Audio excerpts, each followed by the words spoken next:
It's so good to see all of you here. My name is Ankur, and it's going to be exciting, right? Yes! I'm very sure the next 1 hour is going to be life-changing for everybody in this room. Taru and I, we come from Bangalore. We live in Bangalore, been there for the past 6-7 years. And some of you are hearing us for the first time. How many of you are in the first time in this room? Welcome.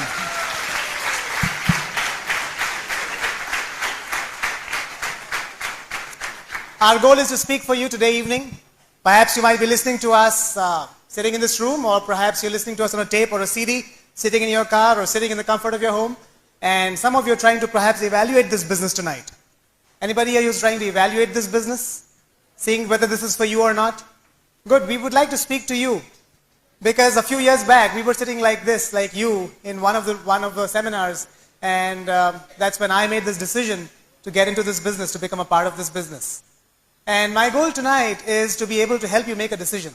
I personally believe that we make very few decisions in our lives ourselves. In fact, I personally believe that human beings in their entire life make only 3 or 4 really big decisions, which become turning points in their life.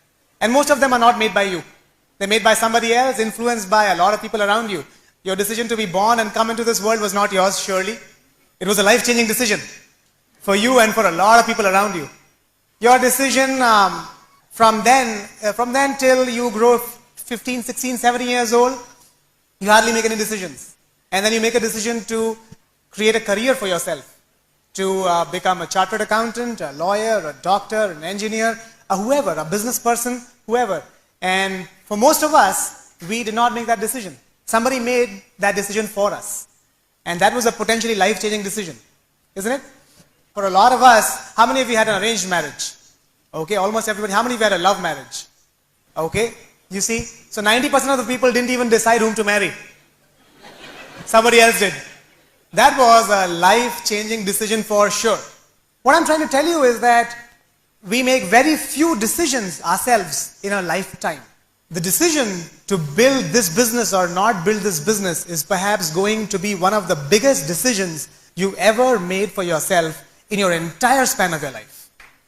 Because it is going to affect everything that you will do from here on.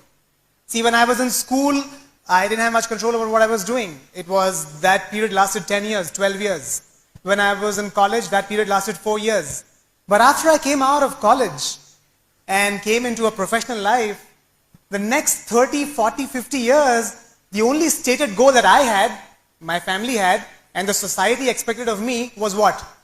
To make money. Because that is what will determine the house I live in, the girl I marry, the way I live, the way I travel, the clothes I wear, where I eat, who I associate with, what vacations I have. Everything in my life from here on is decided by only one factor: how much money you make, isn't it? If that is going to be such a big decision which will affect next 30 to 40 years, that decision better be really, really good. And you need to choose a right vehicle for those 30 years, because these 30 years won't come back again. And that is why this decision about getting or not getting into this business will be a potentially life-changing decision for you, is what I believe. Have you heard success is 99% perspiration and 1% inspiration? Have you heard that? You know the way I interpret it? 99% perspiration, everybody's doing. How many of you think you're working hard? You're already working very hard. A lot of you, almost all of you. You think you're working hard, so 99% perspiration is not a problem. Even though people are doing the 99% perspiration, they're not able to succeed in life. Why? Because the 1% inspiration is missing. That's why. Where do you get it? There's nobody to give that inspiration really. From where do you get that inspiration? How many of you have watched that new movie which has just come, Guru? A lot of you? Does it inspire you to do something more in life? Yeah, it does. But then for 3 hours maybe. You come home and then you forget a lot of it. In your real life, how many of you have got family, relatives who are multimillionaires? Okay, 3, 4 people. How many of you have got friends who are multimillionaires? Okay, 10, 15 people. How many of you have got neighbors who are multimillionaires? Not possible, otherwise they won't be your neighbors. How many of you have got colleagues who are multimillionaires? Not possible. They won't be your colleagues. So my point is, where do you get that inspiration from? Who is going to inspire you and show you that it is possible for you and me to one day be able to drive a Mercedes-Benz, a BMW, a Ferrari, be able to fly in a private jet, to be able to own villas, to be able to own beaches? We do not see that possibility around us. And that inspiration, that 1% which can cause a difference in your life, is possible through this organization, Brit Worldwide. What is this? The stated goal of this organization, Brit Worldwide, is this: unlimited association with financially free people. I do not know of any other organization worldwide which has this stated goal: unlimited association with financially free people. See, the point is, you want and I want to associate with financially free people, people who do not need money in their life. But the point is, those people who are financially free have no motivation to associate with you and me, because they have no reason, really. Brit Worldwide provides that opportunity to you and me. When I got into Brit Worldwide, it was the first time in my life that I got introduced to a set of multimillionaires who were willing to teach me what to do, and how to be where they were. For the first time, I got to know there was something called Kanti Gala. There was somebody called Kanti Gala, who is a PhD scientist, got into this business at the age of 45, a multimillionaire many times over, lives like a king. For the first time, I got to know Manipal Reddy, who's my upline. He just built a $2 million house in New Jersey. For the first time, I got to know somebody like Kumar and Anjali Shivramakrishnan, retired at the age of 27 from their careers, used to own his own software company, multimillionaire, about to buy his own private jet. I could have never met somebody like that without the system, Brit Worldwide. I could get to know somebody like Dr. Hal Newball, who's a multimillionaire helping millions of people worldwide. See, that association is impossible outside this organization. I could have never met somebody like Raja Narain, 26 years old, student, multimillionaire. Somebody like Anurag Agrawal, 26 years old, 27 years old, multimillionaire, helping thousands upon thousands of people. That opportunity exists for you and I in this association, to get that 1% inspiration, which is the one which is missing in creating the success of our lives. The question is, will you make the decision to be a part of this association or not? That is the question. Tonight, you will make that decision. My question is, will you really make that decision, or will it be the rest of the society who will make that decision? For the majority of you, it will be somebody else who will decide. You will go to your neighbor and you will ask, do you think I should do this business? And they will give you their opinion. You will go and ask your relatives, your dad, your uncle, your brother, your cousin, do you think this business is good? And they will give you their opinion. You might go and ask your colleagues, do you think this business is good? They will give you their opinion. They say, opinions are like armpits. Everybody has one and most of them stink. The question is, are they qualified to give you the right advice or not? Can you imagine, I have a heart problem and I go ask my neighbor, what should I do? What do you think I should do? Do you think he'll tell me something to do? Surely he'll tell me what to do. Do you think he's the right person to tell me? Everybody will tell you something about anything you want to know. Question is, are they qualified to give you the right advice or not? I need to go to a cardiologist to ask. Same way, I would recommend, if you want to know whether this opportunity could make you a multimillionaire or not, I would recommend the minimum qualification you set to take advice is that the person you take advice from should be a multi-millionaire himself. Anybody below that cannot give you the right advice at all. The ideal way is to take advice from somebody who's a multi-millionaire in this business. They're the only people who can teach you how to be successful in this business. And that is the first 2 rows of people sitting over here. Successful people, platinums and up in this business. Right? I'd like to tell you how I got into this business, what we did, and how Taru and I built a business to this level, because we want to tell you that we were not perfect. We do not come from a business background. We had never done business before in our life. We come from probably a similar background as you. I was born in North India in a place called Indore, and come from a family where everybody believes in education. My father was a self-made man, did his BTech in engineering, and then did his master's in engineering. He used to work for, still works for a pharmacy company, actually. My mother did her PhD in Sanskrit and then went on to do her D.Litt in philosophy. And very educated, very highly educated. She does research on ancient Indian texts and writes books and dictionaries. That's what she does. She's still a research scholar. So I come from a background where I saw education in my family all through. And obviously the only thing I was supposed to do was to study well, work hard, and be successful. And that's what I did. I was very good in studying. I was very good in doing what I was doing. I don't remember any time when my parents had to pay my school fees because I always studied on a scholarship and always was a topper. So it was never an issue. But those 12 years zoomed through. I don't have much memory of those first 12 years of my life, but the first time I remember was in class 11 or 12th when it was time to choose a career. And obviously, like all of us do, I looked around and I said, looks like more engineers in my family than doctors. Engineering is the way to go. And I started preparing for what everybody else was preparing for, and that was IIT, an exam for the Indian Institutes of Technology, the most coveted institutes in India and around the world. And I prepared very hard, and that was the first time I got failure in my life. The results came out, and I realized that I hadn't gotten through IIT at all. I had gotten through every other institute and every college and was meritorious everywhere else, but except this one thing. And my mind was set there. I was feeling really bad because that was the first time really I failed in my life. And everybody around me, what did they say? They said, forget it, doesn't matter. How does it matter? Just take admission in the other best college that you have and then you'll still get a job and you'll still have a bright career. Why worry about it? But what was in my heart was my eyes were set to go to IIT. And I did not listen to anybody else. I joined college, but I prepared again and got through IIT this time. That was, the year was 1994. And I found myself all of a sudden at IIT Delhi in the class of electrical engineering in a bachelor's degree. Do you think I was passionate about it? No. Whatever rank you get is the branch that you get. It's really not your choice. You really don't have much say over it. And that's how I landed into electrical engineering. I was feeling great about it because it was a great accomplishment for me. But in a year's time, I realized that 500 people over here are just like me. What's the big deal? I'm just another ordinary person in this place. And the struggle in my life has always been to try to be extraordinary. And around that time, in my second year of engineering, I saw a notice on the notice board which said, we are looking for 2 students to go to France on an exchange program. And I was excited. That was an escape from the mundane life that I was leading there.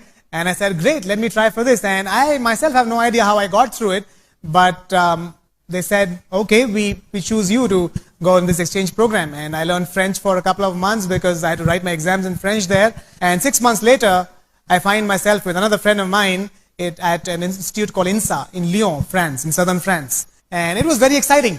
It was something new. It was something extraordinary. And the moment I reached there, I found that there were 300 other exchange students from various countries in the world.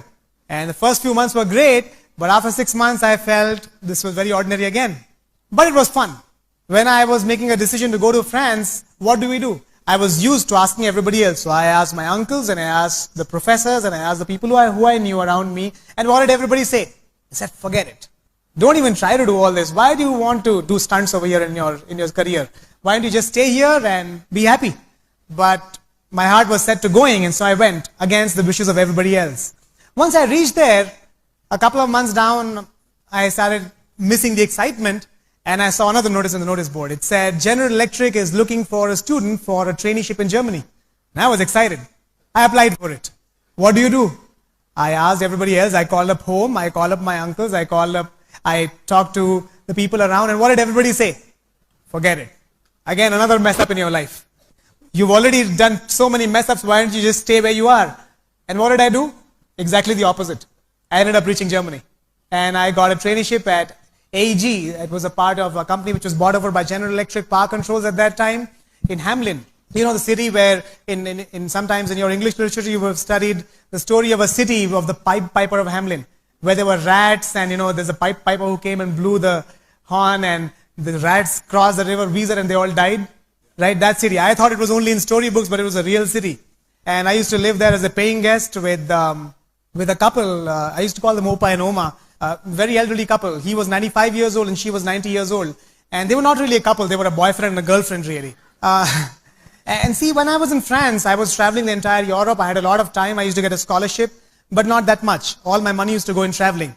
When I reached Germany, I used to get a lot of money as a traineeship stipend, but had no time. And I started feeling a stark difference right there. I figured very early in my life that either you can have the money or you can have the time.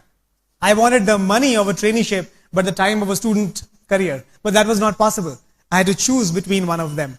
And this elderly couple, I mean boyfriend and girlfriend, Opa and Oma, they were very nice couple. I had a ball of a time with them. I really enjoyed those years of my life.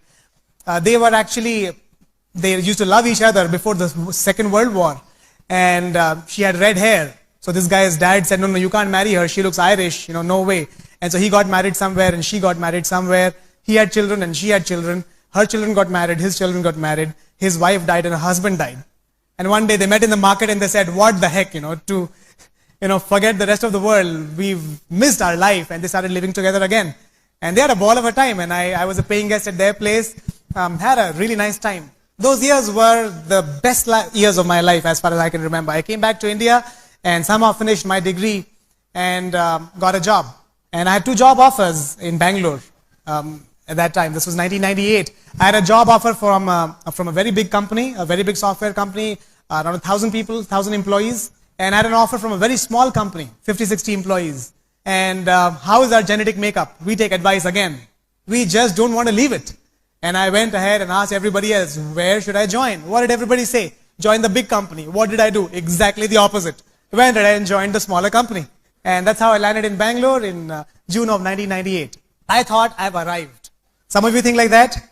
Somebody becomes a software engineer, they've arrived. I thought like that too. And I reached Bangalore, and in just first couple of months, I realized the saying that is so true. They say, 2 things are in abundance on the Bangalore roads: dogs and software engineers. And that was not a very pleasant feeling, because you enter this company and there's like rows upon rows upon rows of people who are typing software, and floors upon floors upon floors of people typing software. It is called extraordinarily ordinary. And I felt, what is this? There's just like hordes of people doing this. There is nothing special about this. And I was bored very, very soon.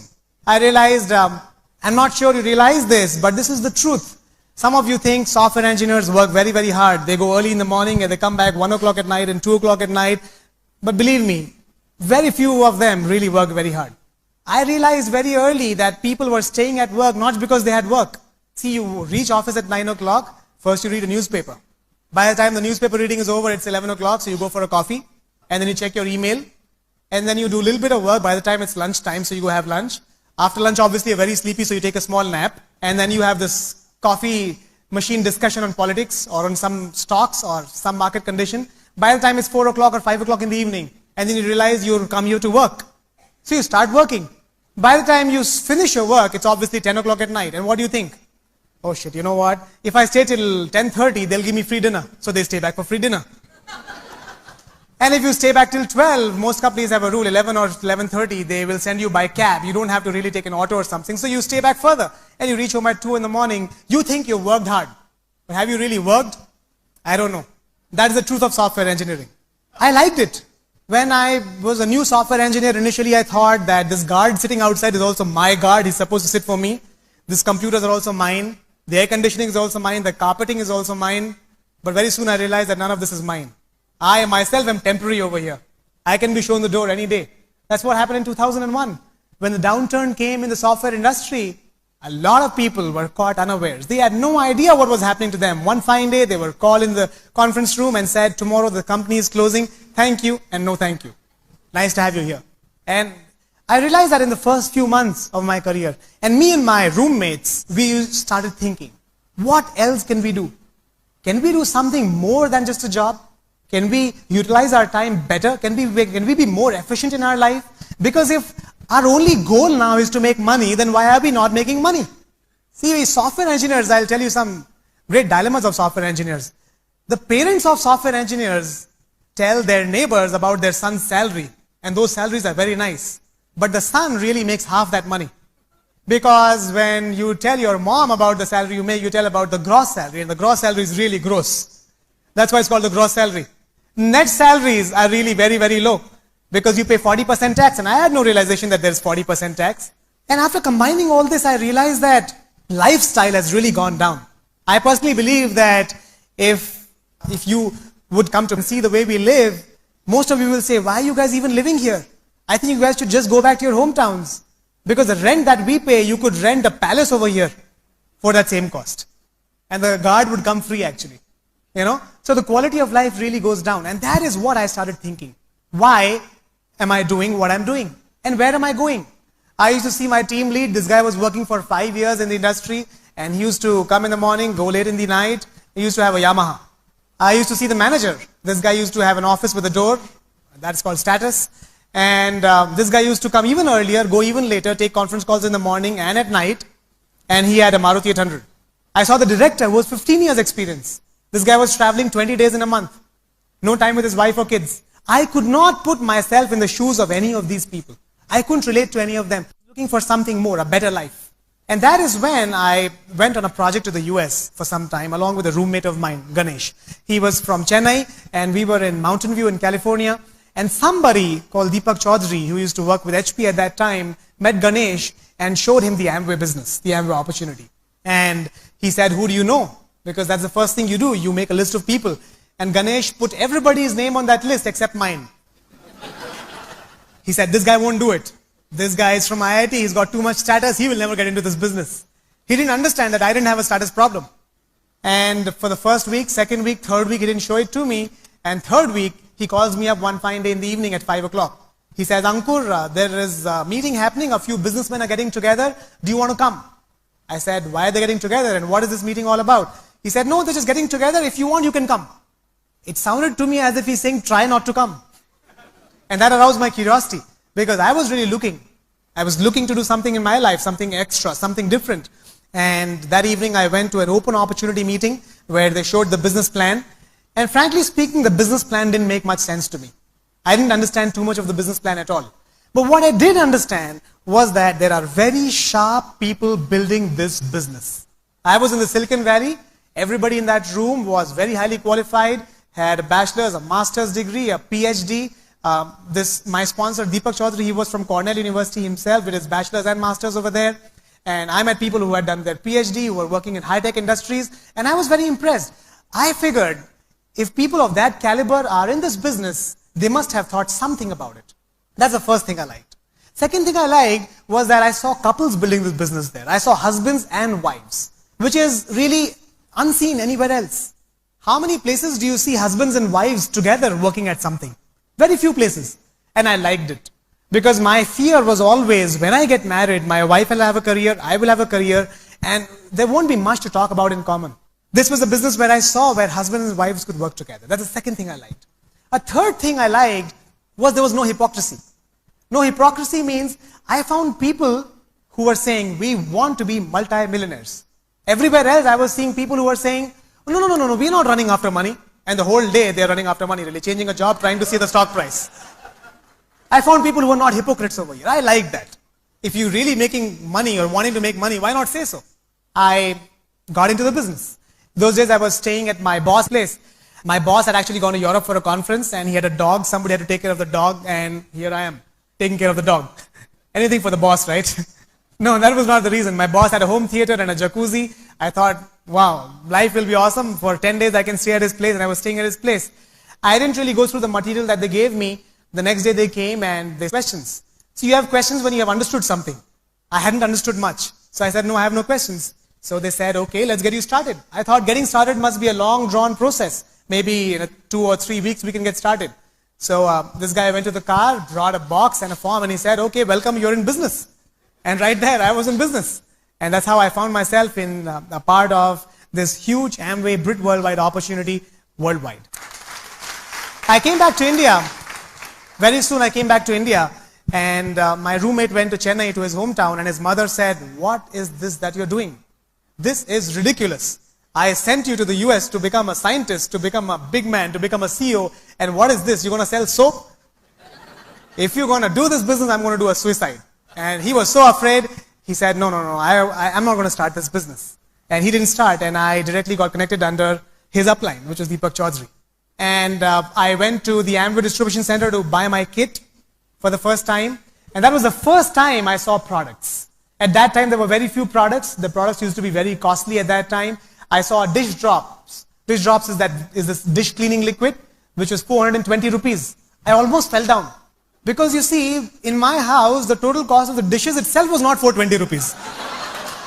I mean, what do I do with a dish cleaner of 420 rupees? And I thought, man, I can't buy this. I'm an IIT grad. I can't afford this. How do I expect a common man to afford this? Forget this. This is not going to work. But the moment I thought that, you know what crossed my mind? I thought, boss, Ankur, you'll have to do a job for all your life. I said, no, forget it. Let's do this. Let's try it out. I bought the kit, came home, and I gave it to my maid. And you know what she says? She says, Bhaiya, this is not a good detergent. I want Sabina. I said, what is this Sabina? She says, that is a better washing powder. I said, see, boss, my Mercedes-Benz is going to come from this box. You better use this. I was not sure about the products, but I understood one thing. This opportunity could make me a lot of money. I don't care about what product they have inside it. See, today the product lines have changed. A lot of people come and tell me, Ankur, the Amway products are very expensive. And they're right. But they have an information which is from a few years back. They have an outdated information. Because a few years back, Amway actually used to have large packings, 1 liter products. You know that, right? And obviously the cost goes up because they make concentrates. But today Amway makes 500 ml packings, 250 ml packings, sachets. And this is just wonderful. Everybody can afford it. If you give a 5 rupee sachet to somebody, they will surely try it. And if they like it, they'll end up buying a 420 rupee bottle for sure later. Because they know it is cheaper and better than what they're buying in the market. Anyways, I was very excited. I used to go to every meeting with a suit. I was the only guy in a suit over there. And I used to go on the stage every time. I was, in fact, not even a 3%. See, to reach 3% took me a long time. Because, you know, dish drops, right? Where will I use it? So my product consumption was 0. But I was fired up. How much money was I making? The money I was making was 0. I used to show the plan to people. I used to show them for 1 hour how they can become millionaires through the Amway opportunity. And they used to show me for 2 hours how this won't work. And I was having fun. See, it didn't matter whether I was succeeding or not succeeding, but I was enjoying the whole process. Finally, after 3 months, one of my classmates from IIT, Ratish, he was really looking for an opportunity and he said, Ankur, I will do this with you. And he joined me. Now there were 2 sharp people in the open meeting. How much money were they making? 0 again. Because both are not using products. See, I was very afraid of selling. You have to understand that. My logic was, boss, I am from IIT Delhi. I am a big time software engineer. Selling products, forget it. I can't even talk about products to somebody. I used to talk about the whole opportunity, everything. I won't even mention the products. Obviously, they won't sell. What I want to tell you is I want to give you hope. If some of you are thinking you have to go and sell, you don't have to. It's fine. I found people in my organization who were excited about selling. That's great. In fact, it took me 2 years, 3 years before I could become comfortable with the products. And it's fine. You take what you like, you leave what you don't like. But take a supermarket approach. When you go to a supermarket and you don't like a few products, you don't say the supermarket is horrible. You just leave it. You pick what you like. That is the attitude you need to have to this business. Take what you like. Anyways, we didn't know anybody there in Bangalore. See, I'm not from Bangalore. I don't speak the local language. I didn't study there. And I didn't know anybody. Neither did this first downline of mine, Ratish. We didn't know anybody at all. And that was another problem. The point is that really a problem? I don't know. It was something that we need to figure out. And we figured it out. We started meeting people everywhere we went. We started asking people for references. We started asking relatives, do you know somebody in Bangalore? We started asking the people we knew, hey, you don't want to do this business, but can you give me the references of 15, 20 people who I could talk to? It's not a big deal at all. Today there are tools online through which you can get in touch with people who you have lost touch with for years. And it's easy to get lists and references and people's references who you can show this business to. It's not a big deal at all. I'll give you an example. Ratish was traveling by train from Delhi to Ludhiana, and there was a gentleman sitting next to him. And Ratish was talking to him about the business. This guy was not keen, but there was another guy sitting next to him. And that guy says, what is this business? Ratish said, you know, I'm coming back and I'm doing a meeting. Why don't you come and see the business with your wife? And on his way back from Ludhiana, Ratish did a home meeting where this guy came with his wife. He had invited 10, 15 people, but only this couple turned up. Ratish did the business plan, and after the plan, this guy says, okay, I'm ready to start. Now the point is, nobody had ever told us we're ready to start. So he was confused what to do. So he called up Upline. He said, what should I do? Upline said, take a check. He said, that's the problem, they're giving cash. He said, stupid, take cash.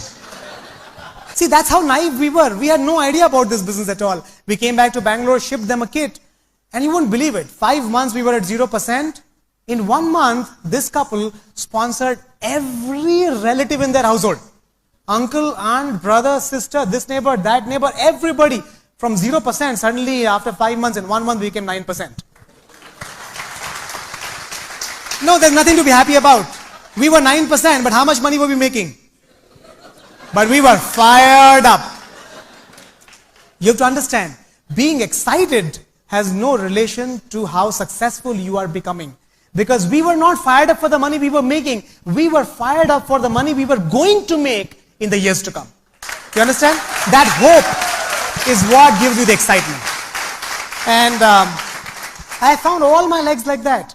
From unknown people. It's not a big deal. You don't have to know a lot of people to build this business. You don't have to be perfect. Perfect people don't build this business. Right?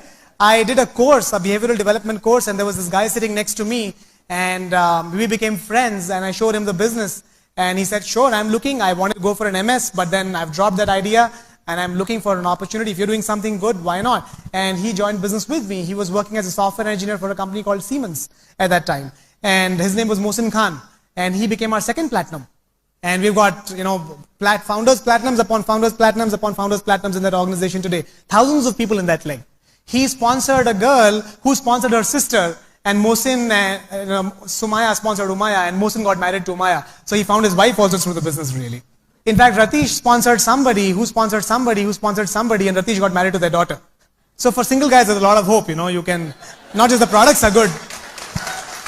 And from this same course, I was coming back home. It was 20 kilometers, and there's this gentleman who was there. He did not have a bike, so I used to give him a lift on my scooter every day. I had a dirty old scooter which I got from my dad, and I used to give him a lift on that. And one day he called me up, Ankur bhai, how are you? I said, come home, man, I'm going to show you something good. And I showed him the business. He got excited, he got started, and he became a third platinum, Kamlesh and Shweta. And they moved to Hyderabad recently. He's a software engineer also. Thousands of people in that organization. A lot of platinums in that organization. That became our third platinum organization. That's how we went emerald. In 2003, after 4.5 years in this business, we went emerald, and it was so exciting. And it was freedom, mentally. That was exciting. In fact, I had sponsored, I showed this business to a friend, the friend who went with me to France, and he said, no, I don't want to do this. But you know what? I have another friend from IIT. You can talk to this guy. He's in Cochin. I went all the way to Cochin to show him the business. This guy said, no, I'm not interested right now. But 1 year later, he came to Bangalore and joined the business. He joined but couldn't do much because of family challenges. He went out. 2003, he came back to Bangalore. And he got active again. He got married. And they became our fourth platinum, like Gaurav and Divya. He works for a software company in Bangalore. She's an architect. And they've got a thriving organization coming on. We have my younger brother. He and his wife are from IIM Ahmedabad. They're at 18%. They're going to be our fifth leg, starting their qualification next month. So life is exciting. You will find people. The question is, maybe you can't see them right now. It is always like this. They say 1,000-step journey cannot be completed in a minute. You take a step and you can see the next 10 steps. And you take another step and you see the next 10 steps. Don't try to see the entire journey before you start it. Start the journey. You will figure out how to do it along the way. It's really not a big deal.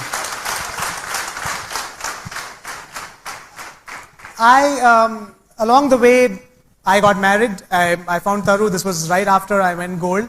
And the journey became even more exciting because the joy of companionship is like no other joy.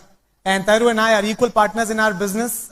She is accomplished in her own right. She did her MBA from HR and used to work for the hotel industry when I met her for the first time. And I was looking for somebody who could handle a large organization. I was looking for somebody who could gel in with the people, who could become comfortable with them very quickly. And I just found the perfect person.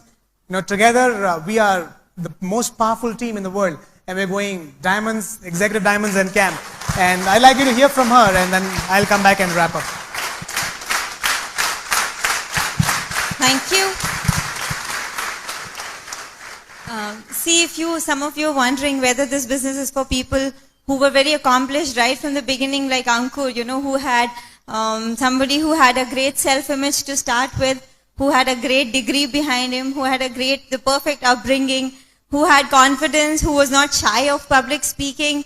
And I can give you a lot of hope because I was in the other end of the spectrum when I got married. Okay, I was a person who would, shy away from public attention, whatsoever it is. In fact, I remember the first big function I came to with Ankur, that was in Chennai.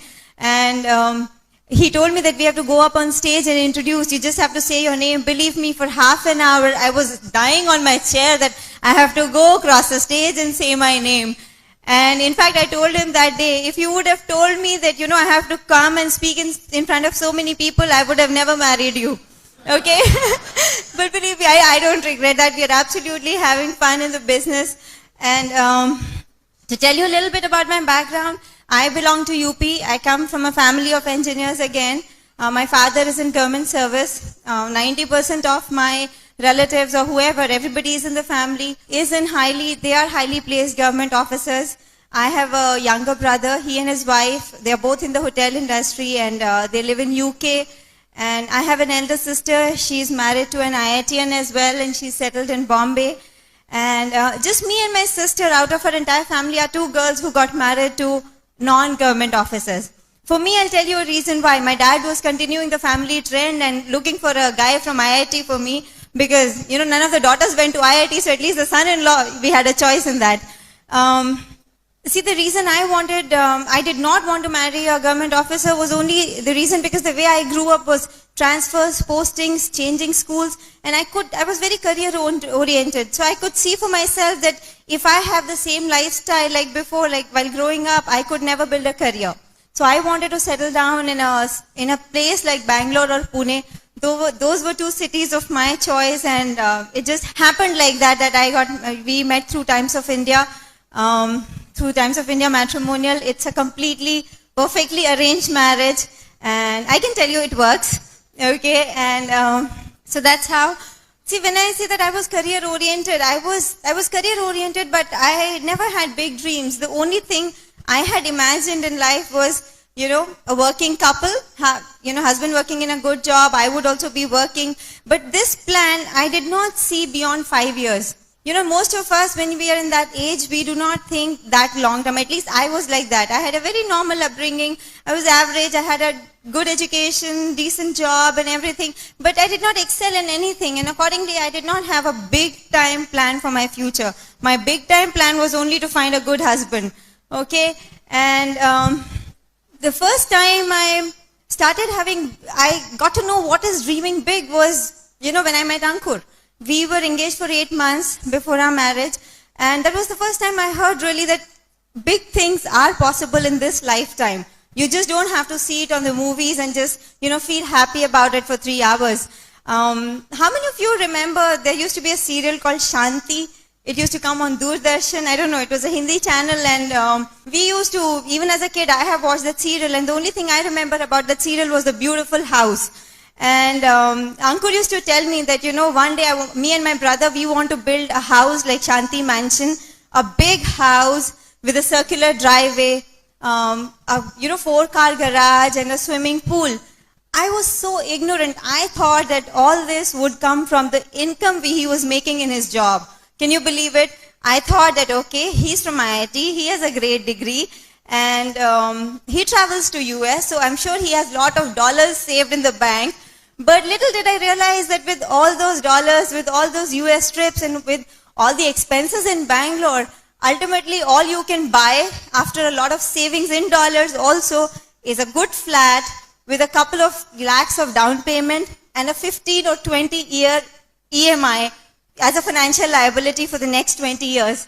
I did not realize that those dollars or whatever money could give you a nice looking bathtub, but it cannot give you a swimming pool. I was that ignorant. Okay, see about the dreams, the best part that I liked was, he was not only talking about the money or the things that we could buy with money. He also used to tell me that, you and I will be a perfect couple. We will have an exemplary marriage, and we will be role models to so many other people in our life.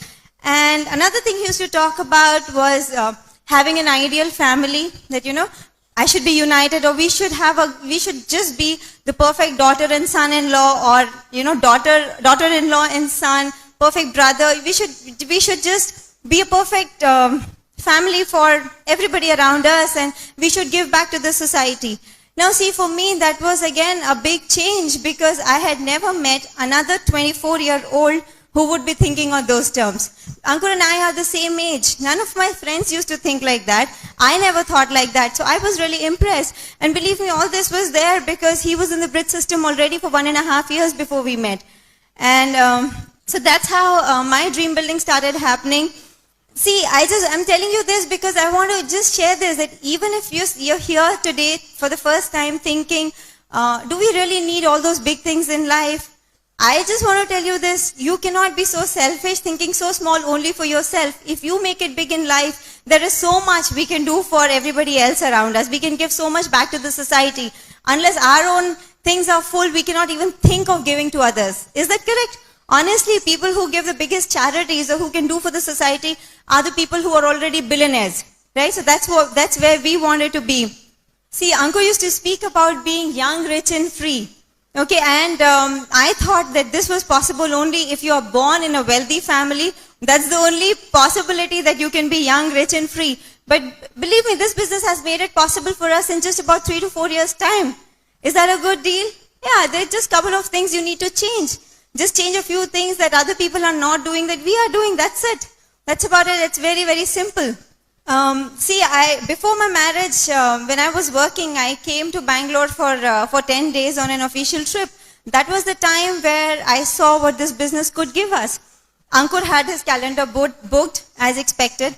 I was there for 10 days. Every evening, sharp 6:30, he used to pick me up from my workplace and take me along with him to all the meetings. In those 10 days, I attended home meetings, I attended BBS, I attended open meetings, I attended a seminar by Kumar Shivaramakrishnan, I attended a seminar by our mentors, EDC's Manipal Reddy, and I got a great picture of the business at that time. See, the biggest thing I realized at that time, in my mind, I was observing everything that was happening around me. And I was drawing parallels in my mind. On one hand, I had my set of friends, my colleagues, people I was working with. We all were the same age, okay? We had decent education, decent job, but we were already in a rut system. I worked only for 2 years, and in those 2 years, I was living weekend to weekend. I'll tell you what is weekend to weekend. 6 days, Monday to Saturday, we used to, all of us, me and my friends and my colleagues, we used to work hard Monday to Saturday, party Saturday night, sleep late till Sunday, and the weekend just goes by. And then Monday morning, the cycle starts again. I've spent 2 years just like that, accomplishing nothing, going nowhere. And again, like Ankur, I also saw that people who were more experienced than me, they had no difference. They had the same lifestyle. It's just that they were making a little more money, but they had more family obligations. I was a single at that time. And here I was seeing Ankur's team. Ankur's team at that time, the average age of his team, we were 23 years old. His team was 23 and below. 21, 22, 23, let me say. And I saw that a big contrast. I saw these guys had a better degree. All of them were BTechs from good colleges. They were making more money than me and my friends back in Agra where I was working. And still, they were putting in a lot of hard work in the evenings. They were making each day of their life count. Their life was not weekend to weekend. That was something that I was really impressed with. That they are just 23, 24 years old, just like us. But the big difference is, at that early age, they've already decided a destination and they have found a right vehicle. And they're putting in action to achieve that. I had not met any other set of young, ambitious people in my life till that time. I was really impressed by what I saw in Bangalore. I went back, I liked everything. But, the kind of person I was, once I went back to Agra where I was working, I was very hesitant in telling everybody that Ankur was in the Amway business. I told that, yeah, he's a software engineer, his house is nice, he bought a Zen just the day I was coming to Bangalore. And I told all the nice things. He had just returned from US, he brought me a lot of stuff, and I showed it off big time to all my friends. But I didn't have the guts to tell anybody that he was building the Amway business. Now, see, the problem was not with the business. The problem was with my self-image. I was so worried about what will people think. Can you see how perfect we are as a couple? He didn't care about people's opinion, and I was so worried about what will other people say, what will they think. And I just learned it along the way that if you have to be successful in life, you cannot care about you cannot be concerned about what other people are thinking. Because ultimately your finances, you have to set right. Nobody else can do it for you. And he told me that it will take guts to succeed in this business. You will have to go against what everybody else is doing. And the way I was, I had never got attention, because if you are just average, you're just doing everything which everybody else is doing, nobody turns back and, says anything. You must have heard that, people throw stones at a tree which is bearing fruits. Nobody throws stones at a tree which is barren, correct? Same thing for us too. I just understood that, my turning point in this business came, I attended an FED. Before getting married, the FED was happening in Bombay and the Andheri Sports Complex. It was in November of 2000 and December was our wedding, and Ankur really insisted that I should come. He wanted me to come because he wanted me to see a big picture of the business, and I wanted to go because the next day was his birthday. Okay, and anyways, I went to FED and I really liked what I saw there. I saw more than 10,000 people, and believe me, I had never seen such a big gathering before. The thing that I really liked there was, there were no separate queues for men and women. There was no alcohol. There was no smoking. The women seemed to be very comfortable. There was no pushing around, nothing. It was very organized. There was no chaos. And the state I come from, girls hardly ever go to theaters because the crowd there itself is like that you would not want to go in. So coming from that place and seeing such a big change, I was impressed that how can something be so organized when it's such a big mob? And that was my first impression about a big Brit function. Ankur was in platinum qualification at that time, so I didn't stand in the queue, but I was observing everybody, and everybody seemed to be happy about what was going to happen. Once the function started, I remember seeing 3 couples on stage. I saw Kumar and Anjali, I saw Kanti and Lata Gala, and I saw Kulin and Meena Desai. All I could understand from them was what the dreams that Ankur is talking about, those people are living that lifestyle in real. That was something that I saw. It increased my faith level in the business. And the thing that really emotionally appealed to me was the way husbands brought up their wives. All those people were married for a long time, but the way they were speaking about their wives, it looked just as if they've just been married for less than a year. You all can understand what I'm saying. Okay? After marriage, I came back and we just had to change a few things. We just had to do a few things which other people were not doing. The first decision was I decided to quit because I wanted to build this business full time. It was met with a lot of resistance from my parents because they just didn't understand the big picture of the business. They are my well-wishers. They are the ones who would care the most about what I was doing in life. But the only thing is that sometimes we have to see whether they have the right information, whether they have the same information as you do, and make our decisions accordingly. So that's what we had to do. And after that it was simple. We did something which we call delayed gratification in our business. It simply means postponing a few things for some time. We say that have delayed gratification, not denied gratification. There is nothing that we cannot enjoy later. It is just that whatever fun we want to have today, if we want to build this business seriously, we have to postpone it for some time. And then you can get it back in multiple folds. I'll give you an example. When we got married like a normal couple, I wanted to buy a TV.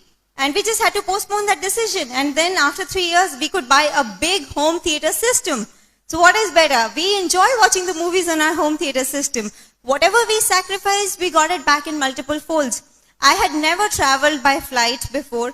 After marriage, whenever I've gone home or wherever I've gone, wherever there's a possibility to take a flight, I have never sat in a train. It was because Ankur chose to do this business early in his life. Okay, I'll tell you another example. I'll tell you a difference. A lot of software engineers, they travel to US, and most of the times they're traveling alone. The wives do not go. Even if they go, the husband is in a conference from morning to night. In a week's trip, the only day they can enjoy is half a day.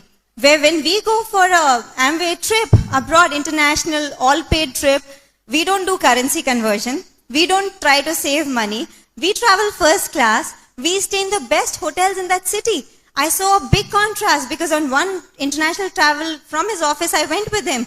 I was all by myself for 1 week because Ankur was so busy at work. Only half a day we got time to spend. That was 2 months after marriage. And when we went later in the same year, we went from an Amway trip. we had 7 days of fun-filled time. Okay? I'll tell you another thing. Another thing we have sacrificed is time with parents. Okay, we could not be with them on every Diwali, Holi, or whatever festival they wanted us to be with them. But today, we took them to an international trip by Amway. We took them to Pattaya, Thailand trip with us. And this time they came, we went to Ooty and had a first-class trip with them. Okay, whatever we've sacrificed, we've got many folds through this business. Okay, I'll tell you another thing. There is no concept of a loan or EMI in our household. 2 years back, before our son was about to be born, just 2 days before his birth, we bought a Chevrolet Optra for 9 lakhs, cash paid, no loans. Okay? Another thing, okay, if both of us were working, when our son was about to be born, Ankur would have to apply for a paternity leave. I would have had to apply for a maternity leave. Both of us were free by the time our son came. So he has not seen mom and dad working. Both of us did not have to ask anybody how much time we can spend with our son. Okay, we absolutely love raising him and we love the time we spend with him. Okay, another reward I want to talk about. We've given so many, parents, I want to talk about this particular thing. My brother had a housewarming ceremony in Bombay and he lives in UK. My sister was doing the function or whatever. For some reason, we were not able to make it. And my sister was very disappointed. That same day, we just decided 2 days we'll go, 40,000 we spend and we just gave them a big surprise. It just makes up for all the times that we've not been able to spend with them when we were aggressively building the business. So all that is possible, only that we have to be patient and we have to postpone a few things for some time. Okay, and the last thing, see, this was all we could do with money. Ankur's younger brother is in the business. He's our fifth leg. Do you think his wife and I will ever have an ego clash? Do you think we'll ever fight or we'll ever have a comparison or a competition? Not possible. She's my downline, we are going diamond. So that kind of a thing does not exist. Do you think his mom is a happy lady? Absolutely. Okay? 2 sons, both in the business, four adults, son and his wife, all in unity, in submission to parents, perfect household. That's what we had dreamed of. And it would not have been possible, for 4 people with 4 big egos to, work in harmony and live in harmony. Okay? So just my message is this, it does not matter which background you come from, where are you starting from. If you just decide to be in submission to the person who's invited you here or who's mentoring you, and just plug in the Brit Worldwide system, all this is possible for you as well. Just make the right choices in your life. Thank you. Thanks, Taru. See, our goal over here, I hope you understand, our goal over here is not to brag. Our goal over here is to tell you that something better is possible than where you are today. You've heard of this guy, he went to his friend's house and he couldn't talk to his friend because this friend had a dog and this dog was crying at the top of his voice. Ooh, he was crying. After half an hour, this guy got irritated. He said, "Why is your dog crying?" He said, "Oh, you know what? He's sitting on a nail and the nail is hurting him. That's why he's crying." He says, "Why doesn't your dog get up?" He says, "The nail is not hurting bad enough." And for some of you, that is the case. You are cribbing about everything. The rents are high. The flight rates are not coming down. The airport tax has gone up. Everything's becoming expensive. The government is putting more tax. You're worried about everything. You're cribbing about everything. You're crying about everything. Salaries are not going up. Inflation is going up. But you're not willing to do anything for it. My question is, will you make the decision tonight to do something about it? Or will you be like that dog who's crying but not doing anything about it? My point is, make a decision for yourself. Decide. Unless you stand for a decision, nothing is going to change in your life. And that is what is important. You could follow the crowd, you could do what everybody else says, but I don't think there's glory in it. Someday, you will have to stand for your own decision. People will criticize you. People will ridicule you, but it does not matter. Have you heard that? They say, if you do something and nobody criticizes you, that means you're not doing something great. If some people are laughing at you, believe that you're doing something good, something worthwhile. So don't worry about public criticism. Stand for what you believe in. Make a decision yourself instead of trying to do a democratic poll with everybody else around you. And that is the only way you can achieve great things in life. It was great talking to you and we'll come back again. Thank you.